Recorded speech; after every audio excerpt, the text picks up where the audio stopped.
that injured 2 people back in May. Officials say too much dirt is to blame, and now 2 companies have been cited.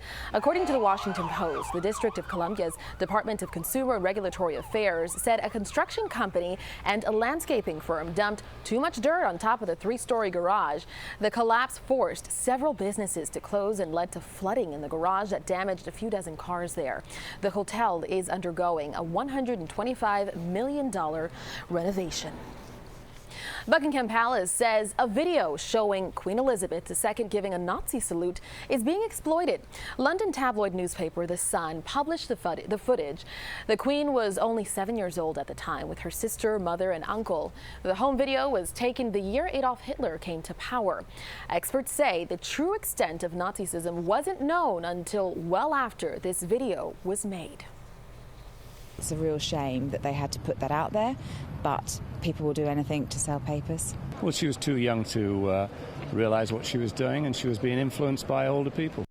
Buckingham Palace says it hopes the public puts the film in context. It's also looking into how a private family moment became so public. 1 person is dead and 4 others injured, 1 critically, after a plane crash in southeastern Alaska. The Cessna 207 went down yesterday in steep, rugged terrain.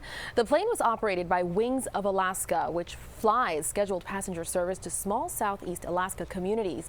It's still unclear what caused that crash. Firefighters continued to battle a wildfire in California that forced people to run from their cars.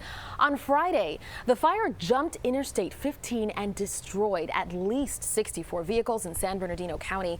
It's burning in a mountainous area 55 miles northeast of Los Angeles. It's only 5% contained, but rain is helping to stop it from spreading. Look at that, my goodness. Yeah, it was a crazy situation. Wow. Saw this live as it was happening. Was working News Channel 8 and the feed was coming in. But that's the main route between Las Vegas and LA. Tons of people out there. Yeah. So an incredible moment out there. My but goodness. Speaking of heat and flames, we're not going to be to flames like what's been going on there, but it can always be worse. And I was reminded tonight by Captain Fard out there that you got the polyester uniform, you got the body gear that's on, and 20 pounds around the holster.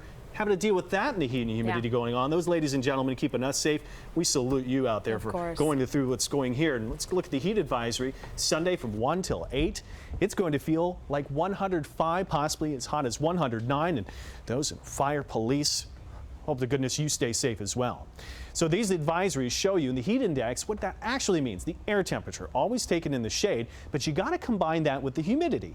Higher humidity is the actual value of how much invisible water is locked up in the air we feel as humidity. And you combine heat and humidity, that's the heat index. And the more humid you are, the more water that's in the air, it's harder for our bodies to cool off. The more moisture that's surrounding us, it's not dry air. You know, kind of the drier air and a cooler breeze, or nights like this and it's a warm breeze. That kind of lets you know heat index is what more accurately feels to you. Just as kind of a quick little explainer, I had a number of people ask, what is the heat index? What does it really mean?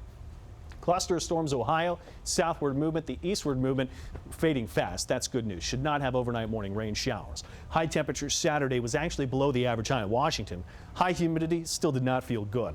94 St. Louis, Nashville, Tupelo, Mississippi, an actual air temperature high of 97. Bigger picture over the next 2 days. The very warm and humid days turns to a very hot and humid day Sunday. Monday still really hot and humid. Sunday, a slimmest chance. It's tomorrow. Isolated storm, don't really count on it. Monday as well, slight chance widely scattered storm. It's most about heat, humidity, morning time frame as well. If you want to do outdoor activities, it's best morning or maybe closer to sunset, but it's extremely hot. Actual air temperatures on the top end. I know, maybe I've taken a little liberty here extending some of the top end numbers up, but that's possible. 98, 99, but could feel as hot as 105, 109. That's right, middle of that heat advisory criteria.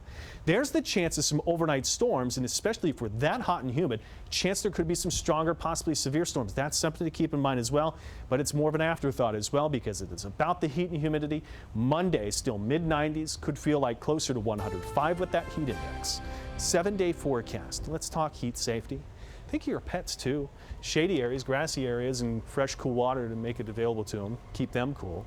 You can always get to a mall. You can always get to some of our museums, great number of them obviously on the National Mall. Those are all air conditioned places to go. Your community centers, your libraries and cooling centers should be open as well.